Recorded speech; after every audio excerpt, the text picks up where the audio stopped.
Você não acha que é um imenso privilégio? Aqueles que entraram na koinonia do mistério vieram a ser responsáveis pela oikonomia do mistério. Por isso as duas palavras se combinam de maneira tão linda, irmãos. E se aplica a cada um de nós. Deixe-me citar, aí já vamos concluir, alguns lugares onde a palavra koinonia aparece, no sentido de entendermos do que nós estamos participando. Então vamos lá, rapidamente sobre esses versículos. Vamos começar com Filipenses capítulo 1, verso 5. Lembre-se que sempre a palavra é koinonia. Por mais que ela seja traduzida aqui com outras palavras. Então Filipenses 1, 5 diz assim. Vamos ler o verso 3 para termos o contexto. Paulo está orando pelos filipenses e dizendo: dou graças ao meu Deus por tudo que recordo de vós, fazendo sempre com alegria, súplica por todos vós nas minhas orações, pela vossa koinonia no Evangelho, pela vossa cooperação. Veja a palavra que foi escolhida aí pelo tradutor da nossa versão em português para koinonia. Aqui ele escolheu cooperação. E nós vamos ler esse texto exatamente para esse assunto da koinonia se clarear um pouco mais para nós do que ela significa. Nós fomos chamados para ter participação nos encargos do Evangelho, cooperação no Evangelho. De Deus nós somos cooperadores, como falamos. Imenso privilégio, santo privilégio. Nós seremos galardoados por Deus, por mais também assombroso que isso pareça, porque somos servos inúteis. Sempre teremos uma pequena parte, por maior que seja a nossa participação. Mas quando o Supremo Pastor se manifestar, vós recebereis uma imarcessível coroa de glória. Paulo disse, Pedro disse para os presbíteros como ele, para que eles fossem fiéis, não dominadores do rebanho, mas modelo do que vos foram confiados, servindo com alegria, com prontidão. 1 Pedro capítulo 5, né? Então, koinonia no Evangelho. Você vê? Cooperação no Evangelho. Vamos para mais um texto. Filipenses 2:1. Aqui há uma linda koinonia. Veja. Se há, pois, alguma exortação em Cristo, alguma consolação de amor, alguma koinonia do Espírito. Que maravilhoso. Nós fomos chamados para integrar, para ter parte em algo que era só do Espírito. Sabe qual é a obra do Espírito Santo? Na figura do servo de Abraão, Eliezer. Ir à terra dos pagãos e separar dali uma esposa adequada para o seu filho, para o filho do seu Senhor, né? Isaac. Esse é o ministério do Eliezer. Essa é a obra do Espírito Santo. Ele foi enviado para fazer isso, ele o fará, porque nenhum dos planos de Deus pode ser frustrado. Mas o maravilhoso aqui é que ele mesmo sendo Deus, o Espírito Santo, Deus, o responsável por edificar a igreja, e só ele o pode, mas então, em função do propósito eterno de Deus e do seu chamamento, nós fomos chamados para ser cooperadores do Espírito. Irmãos, essa questão de ser cooperador do Espírito é assombrosa. Mas nós fomos chamados para ser cooperador do Espírito. Nós podemos dizer sim para Ele ou não para Ele. Nós podemos entristecer o Espírito. Nós podemos apagar o Espírito. Segundo o livro de Hebreus, capítulo 10, nós podemos até ultrajar o Espírito da graça. E Paulo diz em Efésios para nós não fazermos isso. Não entristeçais a Ele. Vocês foram chamados para cooperar com Ele. Então Paulo fala da koinonia do Espírito. Para nós aprendermos, você quer ver exemplos práticos, koinonia do Espírito? Só o Espírito sabe orar. Ninguém sabe orar. Só o Espírito Santo sabe orar. Onde que ensina isso na Bíblia? Romanos 8, 26. Não sabemos orar como convém. Mas o mesmo Espírito intercede por nós, sobremaneira, com gemidos inexprimíveis. Quando nós reunimos a igreja para orar, nas chamadas reuniões de oração, sabe o que nós temos? Um monte de orações individuais, feitas junto. Eu oro pelos meus interesses, meu vizinho quebrou a perna, meu pai que está doente, meu filho que não arruma emprego. Não é? E nós chamamos isso de oração corporativa. Isso não é oração corporativa, essa não é a oração da igreja. Só o Espírito Santo sabe orar.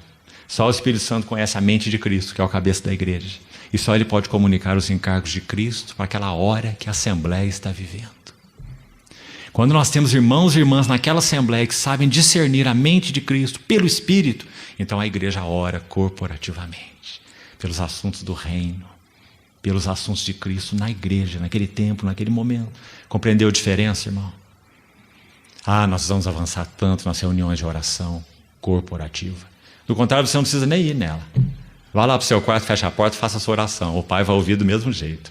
Você não precisa de ter 2 ou 3 do seu lado para ouvir você orar pelo filho que não arruma emprego e pelo pai que está doente. Esses não são assuntos corporativos. Compreendeu a diferença, irmão? Não que não se deva orar por isso, mas isso não é oração corporativa. A mesma coisa a adoração. Nós não sabemos adorar. Quem glorifica Cristo é o Espírito. Ele me glorificará. Então só há um tipo de adoração que agrada a Deus. É a adoração no Espírito. Então aí mais um desafio para nós. Quando nós nos reunimos, instrumentos são tocados e cânticos são cantados. Mas a grande pergunta é: nós estamos adorando a Deus no Espírito? Nós estamos contemplando Cristo com os nossos olhos do homem interior? E nós estamos adorando esse Senhor que vemos juntos? E nós estamos aí abundando de ações de graças? Será que isso é verdade para nós? Ou é um tempo macabro, pesado? Tocamos música para chamar os outros que estão lá fora, para saber, vai começar a pregação, então nós já estamos cantando. Não é? Quanta coisa estranha, irmãos, na casa de Deus. Houve um tempo em que o Senhor usou um irmão de uma maneira maravilhosa na Índia, chamado Bhakt Singh. Ele nasceu em 1903 e partiu para o Senhor no ano 2000. Viveu uma longa vida de 97 anos. E de 1934 a 1938, a Índia experimentou um período de avivamento espiritual. E o Senhor usou esse homem, que era de uma família hindu, da seita mais ortodoxa entre os hindus, chamada Sikh. Ele era um membro dessa seita, Bhakt Singh. Um engenheiro mecânico, filho de um algodoeiro, quando a China estava numa situação, a Índia estava numa situação paupérrima. Esse irmão era de uma família abastada, seu pai era um plantador de algodão. Então ele formou-se em engenharia mecânica, saiu do país para se especializar, inclusive na Inglaterra. Quando ele saiu de casa, seus pais disseram para ele: meu filho, você está indo para um país estranho.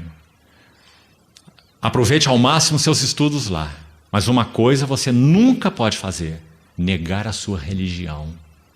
E ele saiu dali como um hindu, Sikh, foi para a Inglaterra. Lá ele se mundanizou, perdeu a sua prática religiosa nessa seita, né? E num dado momento o Senhor o encontrou. E aí ele tinha que voltar para casa.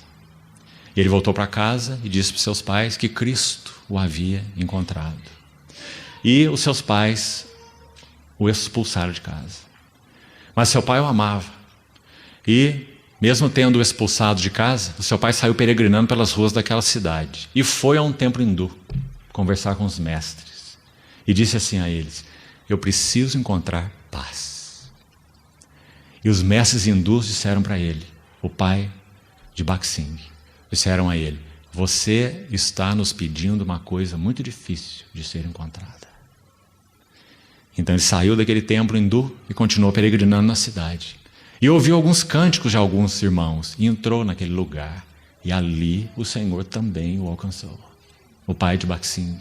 E assim toda a família de 7 filhos. E o Senhor começou a usar Bhakt Singh. Certa vez ele teve uma entrevista com Martyn Lloyd-Jones, um conhecido ministro da capela de Westminster. E Martyn Lloyd-Jones ficou impressionado com Bhakt Singh. Você sabe que a Índia era uma colônia inglesa. Então Martyn Lloyd-Jones, culto, um médico, cardiologista, da equipe da rainha da Inglaterra, que deixou aos 29 anos a sua função de médico para se entregar totalmente à palavra de Deus, aos 29 anos de idade. E ministrou durante 30 anos na capela de Westminster. Quando Bhakt Singh teve essa audiência com Martyn Lloyd-Jones, Martyn Lloyd-Jones perguntou assim para ele: como você pôde adquirir tal conhecimento das Escrituras? E Bhakt Singh respondeu assim: lendo a minha Bíblia de joelhos até 14 horas por dia. Louvado seja o Senhor. Oikonomia, oikonomos. Sabe qual foi o resultado disso? Mais de 10 mil assembleias locais foram estabelecidas na Índia, de norte a sul. Todas elas independentes, governadas por anciãos locais. Nenhum ministerialismo, nenhum centro de obra. Compreende? Todas as assembleias locais. Porque ele compreendeu o padrão do Novo Testamento para as igrejas. Nada de influências externas sobre a assembleia local. Oikonomos de Deus. Baksing. De 1934 a 38, eles viveram um período de avivamento espiritual. Ele serviu ao Senhor por longos anos, mas neste período de 5 anos, o Senhor visitou a Índia de maneira muito especial, derramando seu espírito sobre aquelas assembleias. Sabe o que acontecia, irmão? Eles se reuniam regularmente, 4 a 5 horas por dia. De 3 a 8 mil pessoas em campos abertos. E eles gastavam 1 hora, 2 horas ao início de suas reuniões apenas adorando o Senhor e nada mais.